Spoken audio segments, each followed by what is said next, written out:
partner with you live from the original Gino's Pizza and Grill. Very happy to have on our bench racing hotline another one of the winners from Daytona. From the truck race for Red Horse Racing, John King joins us. Hi, John. How are you doing?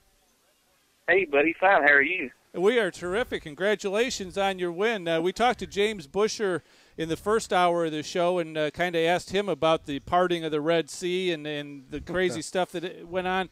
Give me your perspective of your race, because the two of them were pretty darn similar.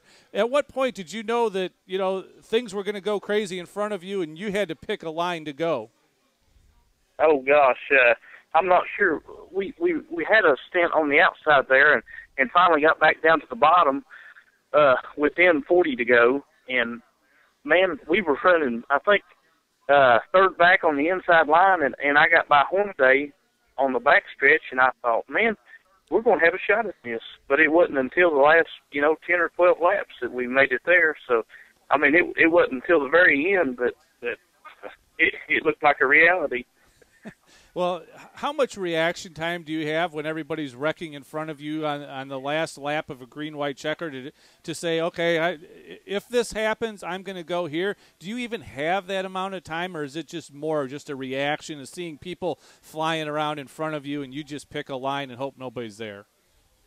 It's really more of a on-the-spot reaction. I mean, it's all up in the air as far as where everybody is going to go and what's going to happen and when and who. So you just have to kind of be on your toes and trust the guy up on top of the spotter stand to get you through it. Well, you had three trucks there for Red Horse Racing that ended up in very good stead in that race. And I think a lot of people kind of were watching that race and they said, Red Horse who? Because it was just like all of a sudden, I don't want to give you any disrespect, but a lot of people were saying, who in the hell is John King? Yeah. I hear you. I think that in itself just speaks volumes for the organization. It's a top-notch organization. It's got great leadership in its owner, Tom DeLoach, and the entire team. It's a bunch of guys that have worked together for a long time. Got a lot of factory support from Toyota and backing from TRD, and been very fortunate to get the great engine program in Joe Gibbs Racing engines this year. It's just, I'm telling you, everything's just kind of spot on, and I think we were able to really showcase that at Daytona. I think that Jeff Hammond had a piece of that team at one time. John, is that true, and is he still involved? I think so. I'm not 100% sure on what his involvement still is, but I know that he was at one time. What's ahead for you as far as the rest of the season? As I said, so many people are saying, who the heck is John King? Tell us a little bit about what your plans are for the rest of this truck season. Well, I tell you what, spotlight's kind of on us now, so it's some pressure going into the rest of the season. But with what I mentioned earlier, the organization that we've got and the people in place, I really feel like we're going to be able to put together some more good runs. I'm going to look at the rest of the races like I looked at Daytona going into it, just looking for a finish. I mean, we went into Daytona thinking, man, if we can finish all these laps and maybe come out with the top 15, that'd be great. For a rookie such as myself. So we're just going to go into the rest of the races with an open mind and just do our best and see where we're at the end.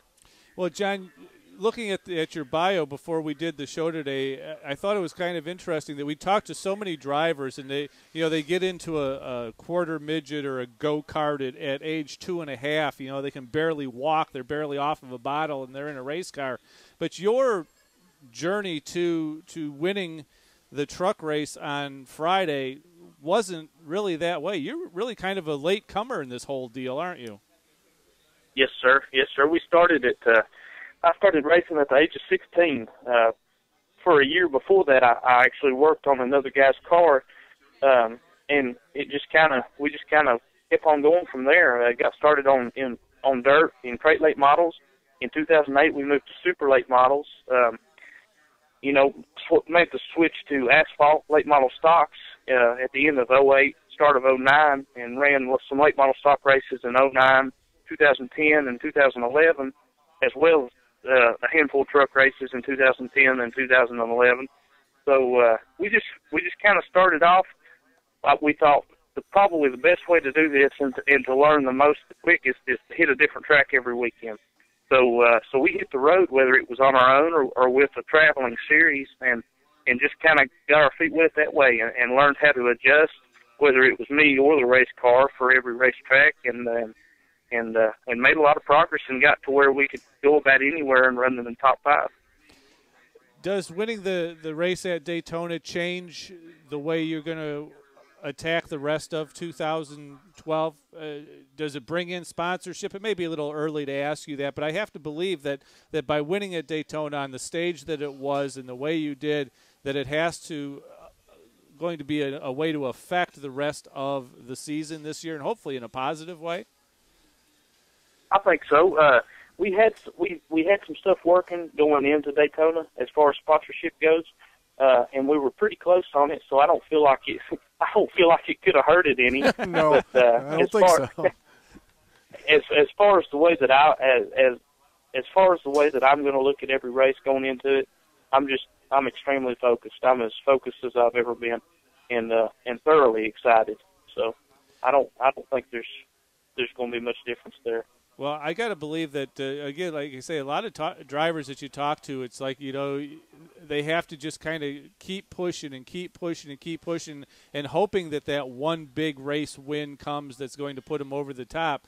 And I got to believe that it makes you feel really good that you got that one big race win on the big stage to help push through the rest of your career, hopefully. Well, we got that one out of the way, and that first one's the biggest, I feel like, and I honestly think that we'll be able to put together some more good runs throughout the year. All right, John, thanks so much for spending time with us. Again, congratulations on your win at Daytona. Continue it on as you go to Phoenix, and everybody place else will be watching you. And everybody else is going to be watching now, because the question no longer is who the hell is John King, is, hey, I'm going to bet on John King. That's right. All right. Guys, I really appreciate y'all bringing me on. All right, thanks so much, John. We enjoyed having you. John King, winner of the Camping World Truck Series race at Daytona on Friday night in a surprise. It was a bit of a surprise.